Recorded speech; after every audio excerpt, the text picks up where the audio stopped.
Este podcast é um oferecimento de Empresa ArcelorMittal, na força do aço.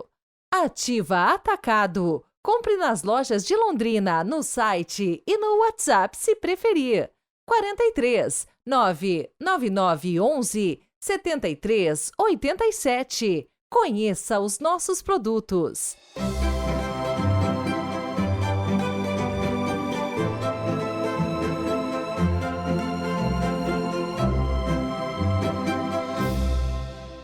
Olá, bom dia, bem-vindos a esta quinta-feira, 29 de fevereiro de 2024. Hoje eu começo meu podcast para lhe fazer um convite. Em outubro deste ano, vamos fazer uma viagem para Turquia e Grécia. E o tema desta viagem vai ser o Apocalipse de São João e a liturgia da missa passo a passo, porque muito dos ritos vem dos símbolos do livro do Apocalipse. Vai ser muito bom ter você com a gente. Me mande uma mensagem no Instagram para a gente poder conversar sobre isso, tá bom? Bom, o convite está feito. Vamos juntos fazer esta super viagem de fé. Uma parábola é feita para fazer as pessoas pensarem e refletirem.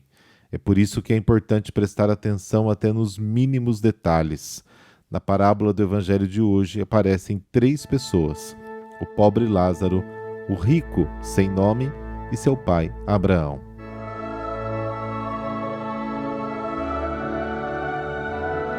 Pelo sinal da Santa Cruz, livrai-nos Deus, nosso Senhor, dos nossos inimigos. Ó Deus, que amais e restaurais a inocência, orientai para vós os corações dos vossos filhos e filhas, para que, renovados pelo vosso Espírito, sejamos firmes na fé e eficientes nas obras. Amém.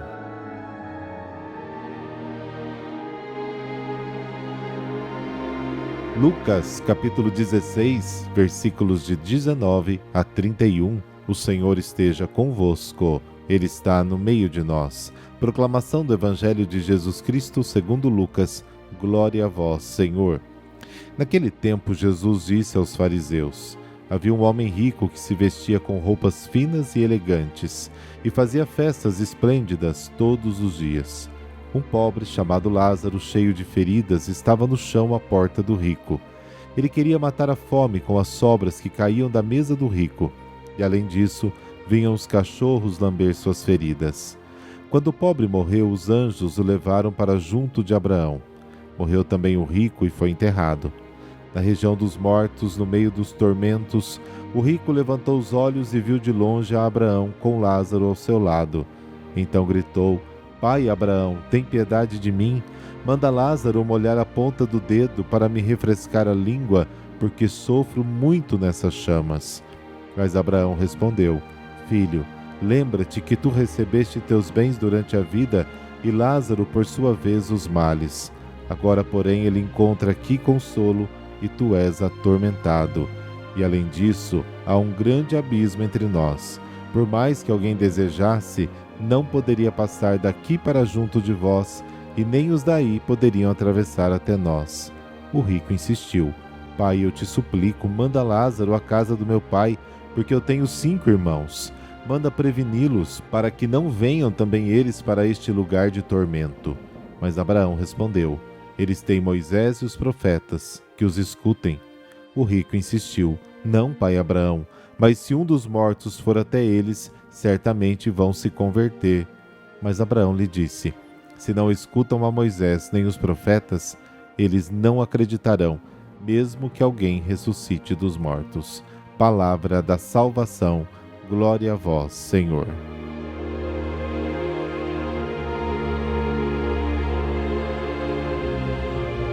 A passagem do Evangelho de hoje ilustra um pouquinho Lucas 16, versículo 9, de forma, vamos dizer, negativa. Lá diz o seguinte: Pois bem, eu vos digo, façam amigos com riquezas desonestas, para que quando elas falharem, eles os recebam em lares eternos. Bom, é um aviso para usarmos de forma justa a riqueza injusta. A vida terrena é uma ponte construída sobre o abismo entre a perdição e a salvação. Atravessamos ilesos, exercendo a misericórdia para com os necessitados. A aliança com o Senhor passa sempre pelo amor ao irmão, aos pequenos.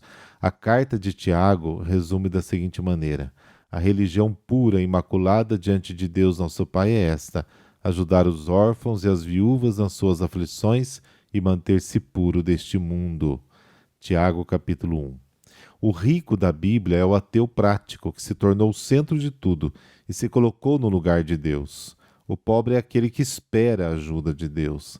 Lázaro, de fato, significa Deus ajuda. Ele não deseja o que é necessário ao rico, mas o que é supérfluo. Os cães são mais compassivos do que as pessoas ricas. A comunidade cristã a qual Lucas se dirigia precisava da observância que Tiago tinha dirigido também aos cristãos. Escutem, meus caríssimos irmãos.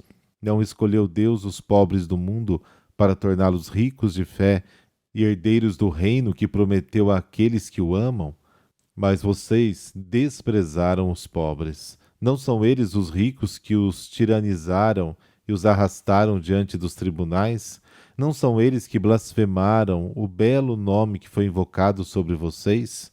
Fale e haja como pessoas que devem ser julgadas de acordo com uma lei de liberdade, porque o julgamento será sem misericórdia contra aqueles que não demonstraram misericórdia, mas a misericórdia sempre prevalece no julgamento.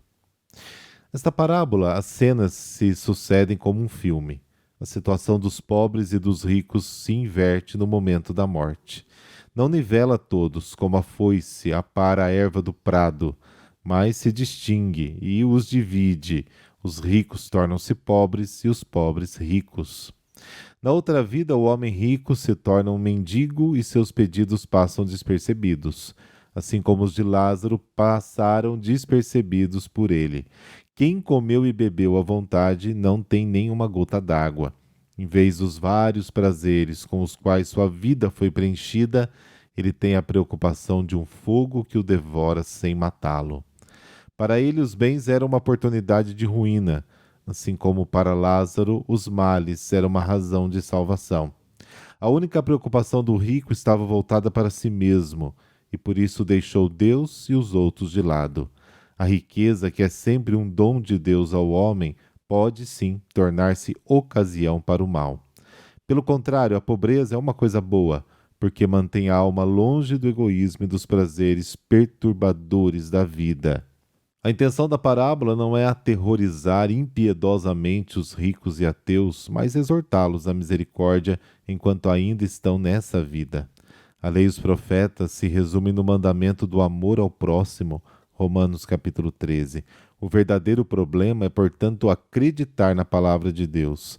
Enquanto estivermos vivos, somos chamados a ouvir seriamente Cristo e a evitar o comportamento dos fariseus, apegados ao dinheiro, e ouvindo todas essas coisas, zombavam de Jesus.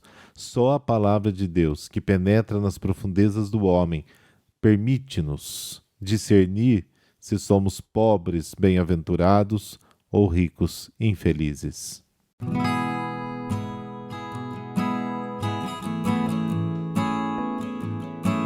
Hoje a igreja comemora um santo pouco conhecido, Santo Augusto Chapdelaine, Marte. Ele nasceu na França, no dia 6 de janeiro de 1814. Após viver no campo por 20 anos, onde trabalhava cultivando a terra, Augusto sentiu o chamado de Deus e ingressou no seminário diocesano. Foi ordenado sacerdote em 1843 e em 1851, desejando ser missionário, juntou-se ao Instituto das Missões Estrangeiras, tornando-se missionário na China em 1852. Aos 38 anos, depois de inúmeras aventuras perigosas, ele chegou ao local para o qual seus superiores o haviam enviado. Com profunda entrega, ardor e generosidade, na província de Guangxi, conseguiu muitas conversões. No entanto, sua presença foi denunciada pelo mandarim Yan, inimigo dos cristãos, que o mandou prender e decapitar. Foi aprisionado e torturado, mas se recusou a renunciar à sua fé. Por isso, os juízes o condenaram à morte no dia 29 de fevereiro de 1856. Após a sua morte, foi decapitado e seu corpo foi entregue aos cães como alimento. 3 fluxos de sangue brotaram de seu pescoço, convencendo todos os presentes da presença de Deus nele. Foi beatificado no dia 27 de maio de 1900 pelo Papa Leão XIII. Em 1º de outubro do ano 2000, o Papa João Paulo II o canonizou. Inspirai, Senhor, em nossos corações o desejo de anunciar o Evangelho do Teu Filho Jesus. Que, a exemplo de Santo Augusto, possamos ser incansáveis proclamadores da Boa Nova. Amém.